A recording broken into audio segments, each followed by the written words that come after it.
स्वाद और सेहत के चक्कर में कहीं आप चाइनीज लहसुन तो नहीं खा रहे?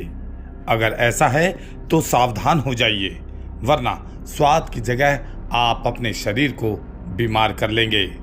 इन दिनों लहसुन की कीमतें आसमान पर हैं। दिल्ली समेत देश के अलग अलग हिस्सों में लहसुन 350 रुपए से 400 रुपए प्रति किलो बिक रहा है, जिसका फायदा तस्कर जमकर उठा रहे हैं।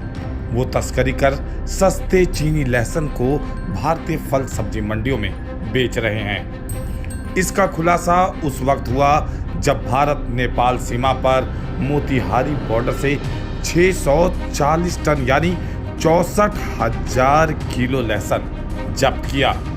इस लहसुन को 8 ट्रैक्टर में लाद कर लाया गया था, जिसे एसएसबी की मदद से पकड़ा गया। बताया जाता है कि लहसुन की कीमत 1,34,00,000 रुपए है। इस लहसुन को देश की मंडियों में पहुंचाए जाने की साजिश थी, जबकि चाइनीज लहसुन के आयात पर पूरी तरह से प्रतिबंध लगा है।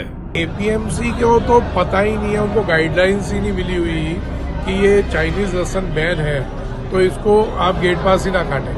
इसमें क्या है, गवर्नमेंट को थोड़ा सा सख्त होके एडवाइजरी जारी करनी चाहिए अपने सारे जितने भी इनके ऑफिशियल पोर्टल्स हैं उस पर, कि ये चाइनीज लहसुन कहीं भी पकड़ा जाता है तो उसको धरपकड़ करके उनको कार्रवाई की जाए सख्त। प्लस हिंदुस्तान में जितनी भी एपीएमसी हैं जहाँ थोक मंडियाँ हैं, वहाँ भी इनको एडवाइजरी जारी करनी चाहिए कि ये चाइनीज लहसुन बैन है, इसको गेट पास ही ना काटा जाए। जानकारों के मुताबिक चाइनीज लहसुन में फंगस होता है, साथ ही वायरस भी पाए जाने का दावा किया जाता है। इसलिए चाइनीज लहसुन खाना फायदेमंद नहीं बल्कि नुकसान देने वाला होता है। इसलिए आजादपुर मंडी के लहसुन कारोबारी कहते हैं कि लोगों को इससे बचना चाहिए। वायरस है, इसको आज से 12 साल 15 साल पहले ही हिंदुस्तान सरकार बैन कर चुकी है। आप इसका लैब टेस्ट करवाएं, आपको इसका पता चल जाएगा। इसमें अभी पीछे खबरें आ रही थी कि स्पेशल चाइना ने ये प्रोडक्शन ही सीवेज पानी में करता है। जो टॉयलेट का पानी होता है, जो गंदे नालों का पानी, टॉयलेट का पानी है, सीवेज के पानी से इसको पैदा किया जाता है, इसको ब्लीच किया जाता है। तो आप समझे कि कितने हार्मफुल केमिकल्स और कितना गंदा लहसुन हम खा रहे हैं। हम सिर्फ इसको जा रहे हैं मोटापे में कि ये मोटा है, सुंदर दिख रहा है तो अच्छा होगा। तो भाई साहब, ये ब्लीचिंग से सुंदर है किसका? आप अगर, मैं तो ओपन बोलता हूँ, सरकार को लैब टेस्ट करवा के प्रॉपर एक एडवाइजरी जारी करनी चाहिए। बहुत खतरनाक हो रहा है जो चाइना लहसुन हमारे हिंदुस्तान में आके मिल रहा है।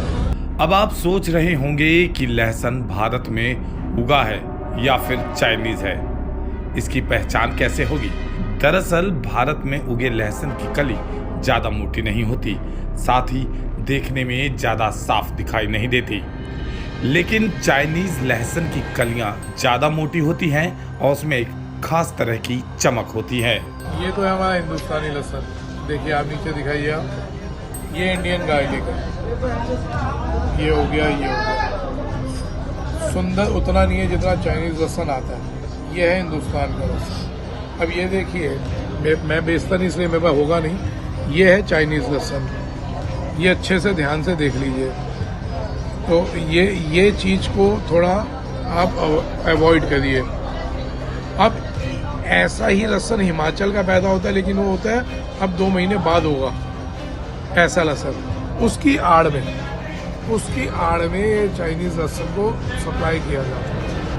जाहिर है इस समय भारत में लहसुन के महंगा होने की वजह सप्लाई का कम होना है, क्योंकि जब लहसुन फिलहाल बोया गया है उसकी फसल अभी बाजार में नहीं आई है।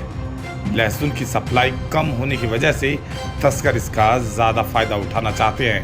वो चीन से महज 30 से 40 रुपए किलो के लहसुन को भारत में 400 रुपए तक बेच रहे हैं। तस्कर और चाइनीज लहसुन बेचने वाले तो मोटी कमाई कर लेते हैं, लेकिन आप महंगी कीमत पर स्वाद के लिए लहसुन नहीं बल्कि अपनों के लिए बीमारी खरीदते हैं। इसलिए सावधान रहें।